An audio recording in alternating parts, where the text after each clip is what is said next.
ओम शांति। दिनांक 5 अप्रैल 2025। बाप दादा के साकार मधुर महावाक्य। मीठे बच्चे, तुम्हें अभी नाम रूप की बीमारी से बचना है। उल्टा खाता नहीं बनाना, एक बाप की याद में रहना है।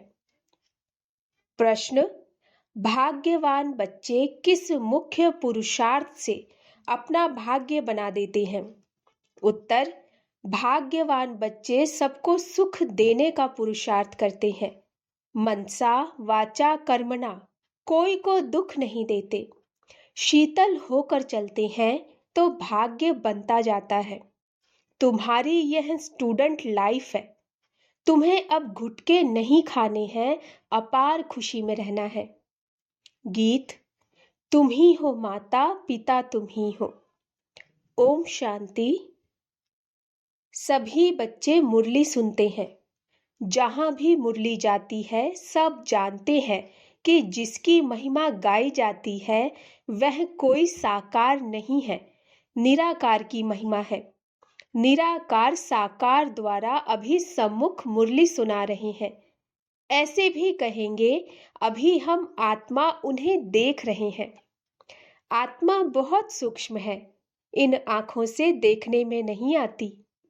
भक्ति मार्ग में भी जानते हैं कि हम आत्मा सूक्ष्म है, परंतु पूरा रहस्य बुद्धि में नहीं है कि आत्मा क्या है। परमात्मा को याद करते हैं, परंतु वह है क्या, यह दुनिया नहीं जानती। तुम भी नहीं जानते थे। अभी तुम बच्चों को यह निश्चय है कि यह कोई लौकिक टीचर व संबंधी भी नहीं। जैसे सृष्टि में और मनुष्य है, वैसे यह दादा भी था। तुम जब महिमा गाते थे त्वमेव माताश्च पिता त्वमेव, तो समझते थे ऊपर में है। अभी बाप कहते हैं मैंने इसमें प्रवेश किया है, मैं वही इसमें हूँ। आगे तो बहुत प्रेम से महिमा गाते थे, डर भी रखते थे। अभी तो वह यहाँ इस शरीर में आए हैं। जो निराकार था वह अब साकार में आ गया है। वह बैठ बच्चों को सिखलाते हैं। दुनिया नहीं जानती कि वह क्या सिखलाते हैं। वह तो गीता का भगवान श्री कृष्ण समझते हैं। कह देती हैं वह राजयोग सिखलाते हैं। अच्छा, बाकी बाप क्या करते हैं? भल गाते थे तुम माता पिता, परंतु उनसे क्या और कब मिलता है यह कुछ नहीं जानते। गीता सुनते थे तो समझते थे श्री कृष्ण द्वारा राजयोग सीखा था, फिर वह कब आकर सिखलाएंगे? वह भी ध्यान में आता होगा। इस समय यह वही महाभारत लड़ाई है तो जरूर श्री कृष्ण का समय होगा। जरूर वही हिस्ट्री ज्योग्राफी रिपीट होनी चाहिए। दिन प्रतिदिन समझते जाएंगे। जरूर गीता का भगवान होना चाहिए। बरोबर महाभारत लड़ाई भी देखने में आती है। जरूर इस दुनिया का अंत होगा। दिखाते हैं पांडव पहाड़ पर चले गए तो उनकी बुद्धि में यह आता होगा बरोबर विनाश तो सामने खड़ा है। अब श्री कृष्ण है कहाँ? ढूंढते रहेंगे जब तक तुमसे सुने कि गीता का भगवान श्री कृष्ण नहीं शिव है। तुम्हारी बुद्धि में तो यह बात पक्की है। यह तुम कभी भूल नहीं सकते। कोई को भी तुम समझा सकते हो गीता का भगवान श्री कृष्ण नहीं शिव है। दुनिया में तो कोई भी नहीं कहेगा सिवाय तुम बच्चों के। अब गीता का भगवान राजयोग सिखलाते थे तो जरूर इससे सिद्ध होता है नर से नारायण बनाते थे। तुम बच्चे जानते हो भगवान हमको पढ़ाते हैं, बरोबर नर से नारायण बनाते हैं। इन लक्ष्मी नारायण का स्वर्ग में राज्य था ना? अभी तो वह स्वर्ग भी नहीं है, तो नारायण भी नहीं है, देवताएं भी नहीं है। चित्र है जिससे समझते हैं यह होकर गए हैं। अभी तुम समझते हो इन्हों को कितने वर्ष हुए, तुमको पक्का मालूम है। आज से 5000 वर्ष पहले इन्हों का राज्य था। अभी तो है अंत, लड़ाई भी सामने खड़ी है। जानते हो, बाप हमको पढ़ा रहे हैं। सभी सेंटर्स में पढ़ते भी हैं तो पढ़ाते भी हैं। पढ़ाने की युक्ति बड़ी अच्छी है। चित्रों द्वारा समझानी अच्छी मिल सकेगी। मुख्य बात है गीता का भगवान शिव व श्री कृष्ण। फर्क तो बहुत है ना। सदगति दाता, स्वर्ग की स्थापना करने वाला अथवा आदि सनातन देवी देवता धर्म की फिर से स्थापना करने वाला शिव या श्री कृष्ण। मुख्य है ही तीन बातों का फैसला। इस पर ही बाबा जोर देते हैं। भल ओपिनियन लिख कर देते हैं कि यह बहुत अच्छा है, परंतु इससे कुछ भी फायदा नहीं। तुम्हारी जो मुख्य बात है उस पर जोर देना है। तुम्हारी जीत भी है इसमें। तुम सिद्ध कर बतलाते हो भगवान एक होता है। ऐसे नहीं कि गीता सुनाने वाले भी भगवान हो गए। भगवान ने इस राजयोग और ज्ञान द्वारा देवी देवता धर्म की स्थापना की। बाबा समझाते हैं, बच्चों पर माया का वार होता रहता। अभी तक कर्मातीत अवस्था को कोई ने नहीं पाया। पुरुषार्थ करते करते अंत में तुम एक बाप की याद में सदैव हर्षित रहेंगे। कोई मुरझाइश नहीं आएगी। अभी तो सिर पर पापों का बोझा बहुत है, वह याद से ही उतरेगा। बाप ने पुरुषार्थ की युक्तियां बतलाई हैं। याद से ही पाप कटते हैं। परंतु बहुत बुद्धू हैं जो याद में न रहने कारण फिर नाम रूप आदि में फंस पड़ते। हर्षित मुख हो किसको ज्ञान समझाएं वह भी मुश्किल है। आज किसको समझाया, कल फिर घुटका आने से खुशी गुम हो जाती। समझना चाहिए यह माया का वार होता है। इसलिए पुरुषार्थ कर बाप को याद करना है। बाकी रोना पीटना व बेहाल नहीं होना है। समझना चाहिए माया पादर मारती है, अर्थात जूता मारती है। इसलिए पुरुषार्थ कर बाप को याद करना है। बाप की याद से बहुत खुशी रहेगी। मुख से झट वाणी निकलेगी। पतित पावन बाप कहते हैं कि मुझे याद करो। मनुष्य तो एक भी नहीं जिसको रचता बाप का परिचय हो। मनुष्य होकर और बाप को ना जाने तो जानवर से भी बदतर हुआ। गीता में श्री कृष्ण का नाम डाल दिया तो बाप को याद कैसे करें? यही बड़ी भूल है जो तुमको समझानी है। गीता का भगवान शिव बाबा है, वही वर्षा देते हैं। मुक्ति जीवन मुक्ति दाता वह है और धर्म वालों की बुद्धि में बैठता नहीं। वह तो हिसाब किताब चुकतू कर वापस चले जाएंगे। पिछाड़ी में थोड़ा परिचय मिला फिर भी जाएंगे अपने धर्म में। तुमको बाप समझाते हैं तुम देवता थे, अभी फिर बाप को याद करने से तुम देवता बन जाएंगे। विकर्म विनाश हो जाएंगे। फिर भी उल्टे सुल्टे धंधे कर लेते। बाबा को लिखते हैं, आज हमारी अवस्था मुरझाई हुई है। बाप को याद नहीं किया। याद नहीं करेंगे तो जरूर मुरझाएंगे।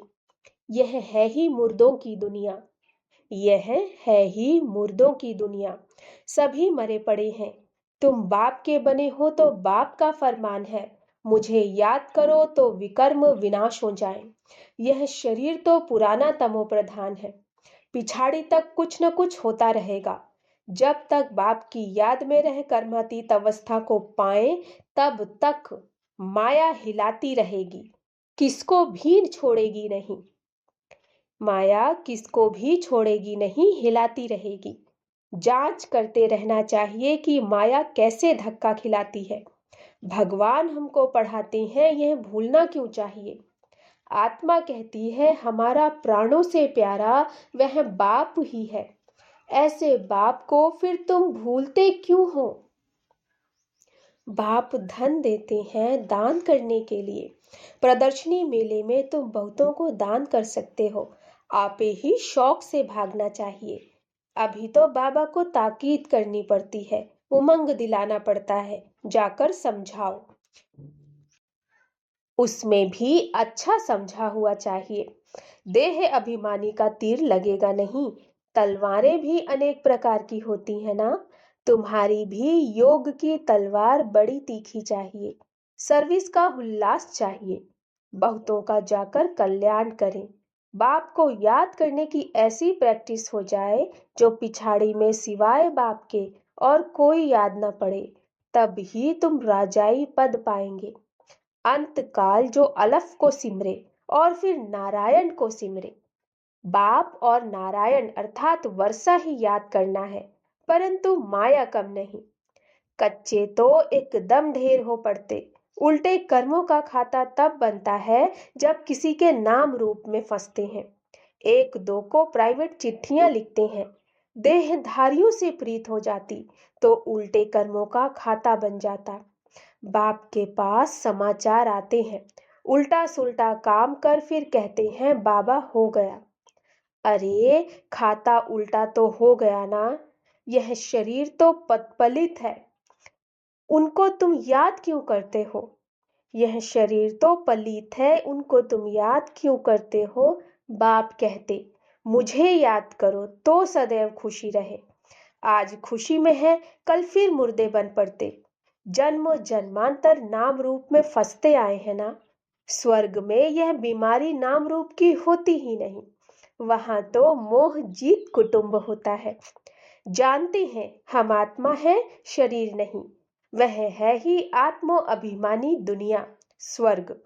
यहाँ है देह अभिमानी दुनिया। फिर आधा कल्प तुम देही अभिमानी बन जाते हो। अब बाप कहते हैं देह अभिमान छोड़ो। देही अभिमानी होने से बहुत मीठे शीतल हो जाएंगे। ऐसे बहुत थोड़े हैं। पुरुषार्थ कराते रहते हैं कि बाप की याद न भूलो। बाप फरमान करते हैं मुझे याद करो, चार्ट रखो। बाप फरमान करते हैं मुझे याद करो, चार्ट रखो, परंतु माया चार्ट भी रखने नहीं देती। ऐसे मीठे बाप को तो कितना याद करना चाहिए। यह तो पतियों का पति, बापों का बाप है ना।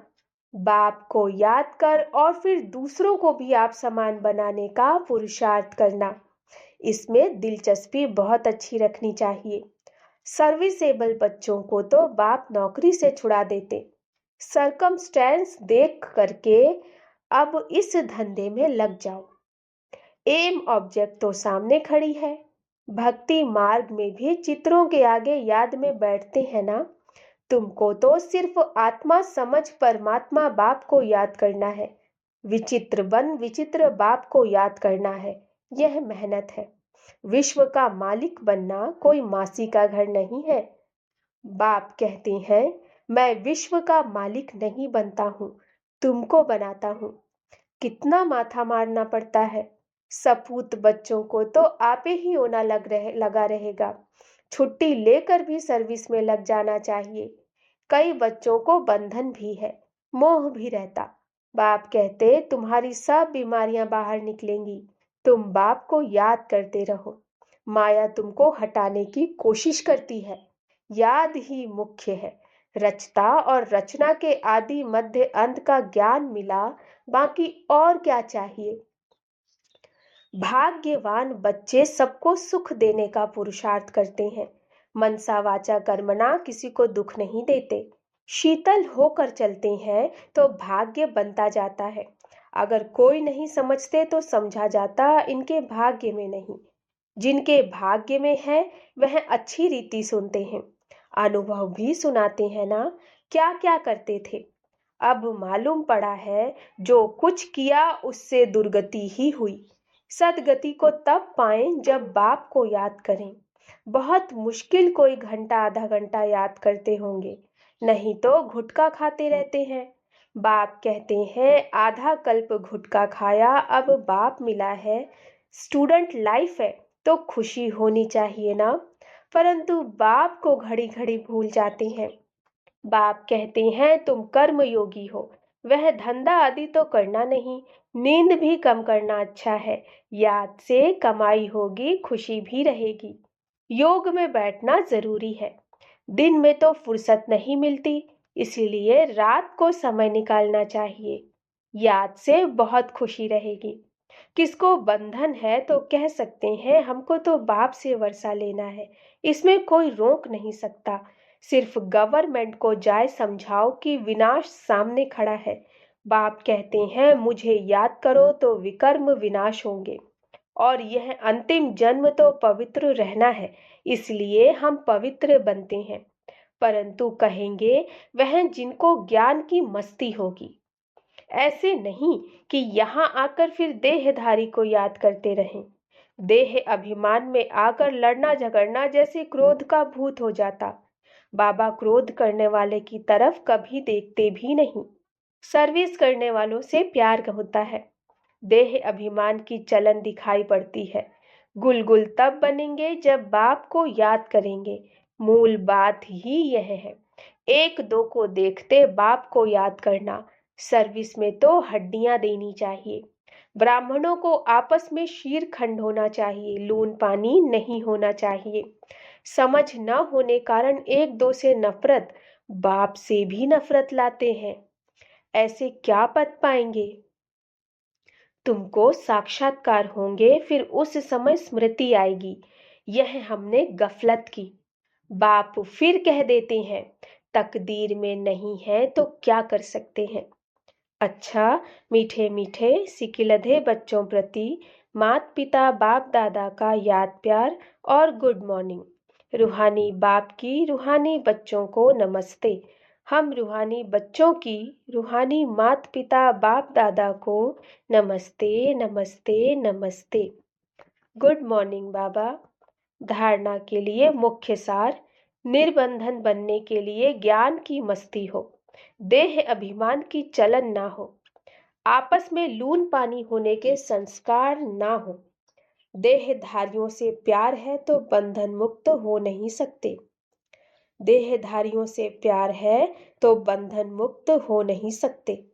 दूसरा, कर्म योगी बनकर रहना, याद में बैठना जरूर है। आत्म अभिमानी बन बहुत मीठा और शीतल बनने का पुरुषार्थ करना है। सर्विस में हड्डियां देनी है।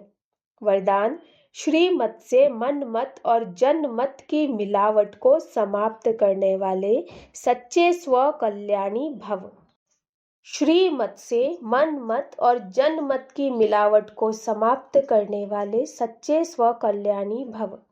बाप ने बच्चों को सभी खजाने स्व कल्याण और विश्व कल्याण के प्रति दिए हैं, लेकिन उन्हें व्यर्थ तरफ लगाना, अकल्याण के कार्य में लगाना, श्री मत में मन मत और जन मत की मिलावट करना, यह अमानत में खयानत है। अब इस खयानत और मिलावट को समाप्त कर रूहानियत और रहम को धारण करो। रूहानियत और रहम को धारण करो। अपने ऊपर और सर्व के ऊपर रहम कर स्व कल्याणी बनो। स्व को देखो, बाप को देखो, औरों को नहीं देखो। स्व को देखो, बाप को देखो, औरों को नहीं। स्लोगन, सदा हर्षित वही रह सकते हैं जो कहीं भी आकर्षित नहीं होते। सदा हर्षित वही रह सकते हैं जो कहीं भी आकर्षित नहीं होते। अव्यक्त इशारे, कंबाइंड रूप की स्मृति से सदा विजयी बनो। बाबा और हम कंबाइंड हैं। करावनहार बाबा और करने के निमित्त मैं आत्मा हूँ। इसको कहते हैं असोच, अर्थात एक की याद। शुभ चिंतन में रहने वाले को कभी चिंता नहीं होगी। जैसे बाप और आप कंबाइंड हो, शरीर और आत्मा कंबाइंड है, आपका भविष्य विष्णु स्वरूप कंबाइंड है। ऐसे स्व सेवा और सर्व की सेवा कंबाइंड हो तब मेहनत कम, सफलता ज्यादा मिलेगी। स्व सेवा और सर्व की सेवा कंबाइंड हो तब मेहनत कम और सफलता ज्यादा मिलेगी। अच्छा, ओम शांति।